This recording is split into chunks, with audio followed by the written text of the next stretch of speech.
Joe Biden is compromised because of his family's corrupt dealings in Ukraine and Russia and China.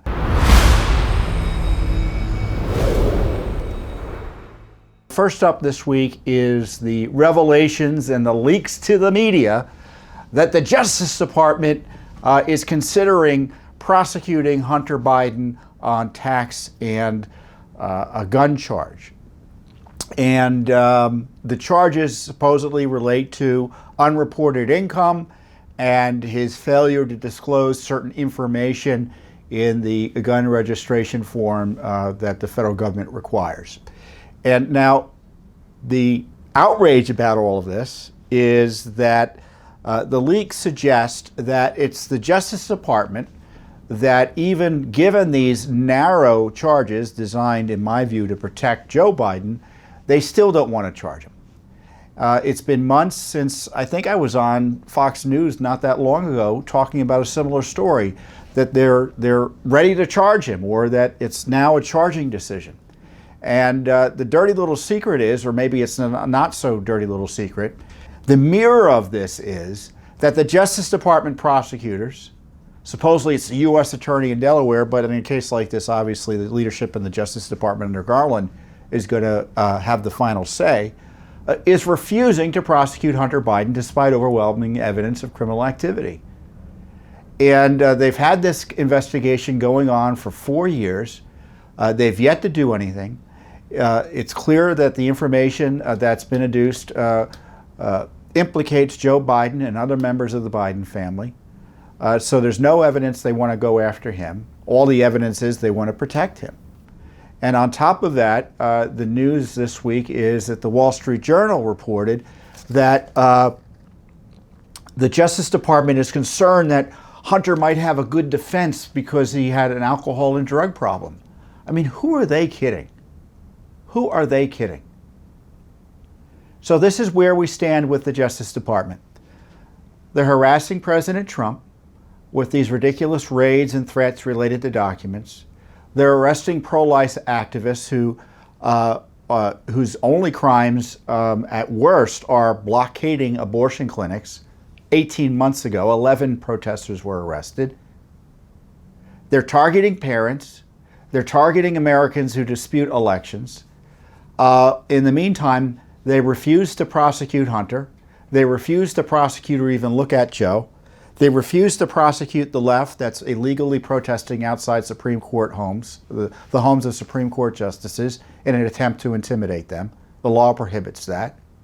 So you have a thoroughly politicized Justice Department targeting political opponents or those seen as unhelpful by Joe Biden, whilst personally protecting Joe Biden and his family from prosecution. So I would submit that the news this week isn't that the FBI, could be leaks from the FBI, could be some FBI guys are like, why aren't they prosecuting him? Let's leak and pressure. Or it could be leaks from the Biden Justice Department that's trying to explain their position as they prep to take a dive for Joe. Because even if they do prosecute him, and the charges turn out to be penny ante, relatively speaking, they can have their cake and eat it too. Hunter gets a slap on the wrist, Joe is protected, and the whole case is over. So that's the scandal. The scandal is, for almost 2 years, Joe Biden's Justice Department has refused to appoint a special counsel, even though the regulations require it. They've been covering up records about this criminal activity or scandalous activity. As I've been highlighting, we've sued the State Department for records about Hunter Biden. They're hiding those records. The Secret Service about Hunter Biden records. They're hiding those records. And of course, all the other records about Burisma and Ukraine and all that, that's been a long-standing controversy, that they've been hiding those records from the American people and Judicial Watch, which has litigation over it. So they're in cover-up mode, and they're abusing the law and, in my view, obstructing justice to protect Hunter and Joe Biden. So don't be distracted by the news that there's the FBI has gathered evidence, or investigators have gathered evidence that would allow prosecution to go forward. No, the news is they've already had that evidence for some time, and the Biden Justice Department has refused to allow a prosecution to go forward in a way that's corrupt. So right now, justice is being abused by the Justice Department, and we have to call it out and demand accountability. So the question is, are the Republicans, if they take over control in Congress, as it increasingly looks like they will, at least on the House side, will they require the Justice Department to appoint a special counsel? And will they hold Garland accountable for the abuse of power, as I call it, the abuse of the use of force against Trump and other American citizens? And that might require impeachment. You know, people are talking about impeaching Biden, but in my view, there's a lot of folks to be impeached. And, you know, given the difficulty of the Republicans in Congress, assuming they take control, in getting Biden to sign anything that advances their priorities in significant ways, they could do worse than to spend their time holding the administration accountable and going through the exercise of impeachment to express the displeasure of the American people over the abuse of offices by Biden and his associates in the administration. You have, I mean, we could just spend an entire show and every show from here on in talking about the invasion. 5 million illegal aliens crossing the border, being led into the country by Joe Biden, and countless others who aren't even, who just walk in without even being stopped. An invasion like this country has never seen before in its history. And it's a purposeful, it's the result of purposeful failures to enforce the rule of law in a way, in my view, that is so contrary to Biden's oath of office that it requires his impeachment and removal. That's if the Congress is willing to do its job. And on top of that, you have, and it bears repeating, you have on the one hand, you have President Trump having his home raided based on this pretend dispute over documents. And on the other hand, you've got Hunter Biden being protected, Joe Biden being protected by the same Justice Department. So Trump gets harassed, Hunter gets protected. And in the middle are the American people whose concerns about the equal application of the rule of law are completely ignored by the Biden administration. So that's the crisis, and what Judicial Watch tries to do, obviously, besides talk about it a little bit, is pressure the Justice Department and the various agencies with requests for information about what's going on, suing in court to find out what's going on. And hopefully by exposing the corruption, it adds to, the knowledge of the American people about the truth, but also makes it more difficult for government officials to escape doing their responsibilities and performing their duties as they're obligated to under the law.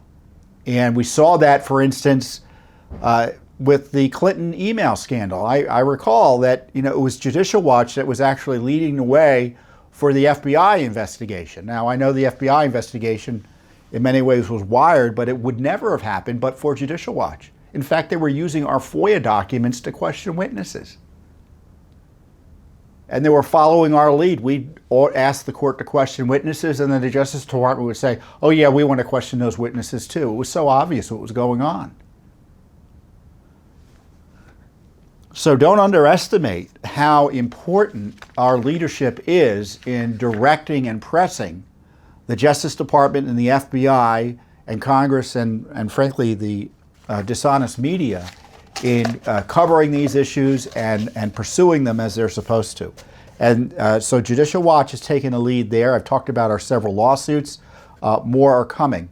But we've got this crisis because of Biden corruption, and it's a deadly dangerous crisis in the guise as it relates to national security, because we're, you know, as the media refuses to tell you, I'm going to remind you, Joe Biden is compromised because of his family's corrupt dealings in Ukraine and Russia and China. As a result of his being compromised, you can be sure that the leaders of Russia, like Putin, and the dictator of China think they can do whatever they need to do to advance their country's interests because they know that Biden's on the take and he's in their back pocket. And so you had Russia invade Ukraine because they didn't take because they didn't take Biden seriously. And China's engaged in adventurism as well. So this corruption hamstrings our ability to protect and project our national security.